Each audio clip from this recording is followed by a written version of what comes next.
Hello everyone, সবাই কেমন আছো? যা গরম পড়েছে, আশা করছি গরমে ভালো থেকো সবাই। তো আমি আজকে ফার্স্ট টাইম হলদিরাম যাচ্ছি, কলকাতার হলদিরামস। তো আমি এর আগে বর সব কিছু নিয়ে আসতো, আমি কখনো এখানে আসিনি। তো আমি জাস্ট ঢুকেই দেখলাম এদিকে পুরো আইসক্রিমের রাখা রয়েছে, আর এদিকে পুরো কুকিজ টুকিজ সব কিছুই রাখা ছিল। আমি জাস্ট ভিতরটা ঢুকে অবাক হয়ে গেছি, মানে এত সুন্দর, চারিদিকে কেক পেস্ট্রি সব কিছু রাখা ছিল। তো জাস্ট ওয়াও, আমার খুব খুব ভালো লেগেছে এই জায়গাগুলো। তো এদিকে আমি ঘুরে ঘুরে পুরোটা দেখছিলাম, ভিডিও একটু করে নিলাম।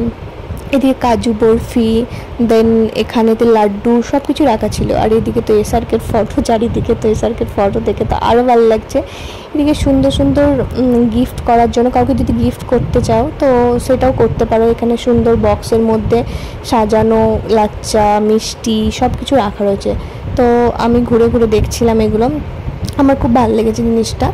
তোমরাও যদি চাও তো তোমরাও যেতে পারো এখানে। এখানে গিয়ে যারা যারা, অবশ্যই সবাই তো যাই, বাট যারা যারা এখনও যাওনি তারা গিয়ে দেখতে পারো, খুব খুব ভালো এখানে। আমার তো খুব ভালো লেগেছে। এদিকে পুরো কাজু কিশমিশ সব কিছুর ট্রের মধ্যে সুন্দর করে সাজানো, কাউকে গিফট করার জন্য বা নিজের বাড়িতে নিয়ে যাওয়ার জন্যও সুন্দর মতো সাজানো আছে। তো আমার খুব ভালো লেগেছে। এইদিকে আমি সাইডে দেখলাম একটা ক্যান্টিন মতো আছে, যেখানে সব রকম খাবার দাবার পাওয়া যায়। তো আমি মোটামুটি নিজের মতো নিয়েছি, সব নিয়ে বেরিয়ে পড়লাম। আমার খুব ভালো লেগেছে, তোমরাও যেতে পারো। তো ভিডিওটা আমি এখানেই এন্ড করছি। ভালো লাগলে অবশ্যই একটা লাইক করো, কমেন্ট করে জানিও যে কেমন লাগলো। তোমরাও যেও। টাটা।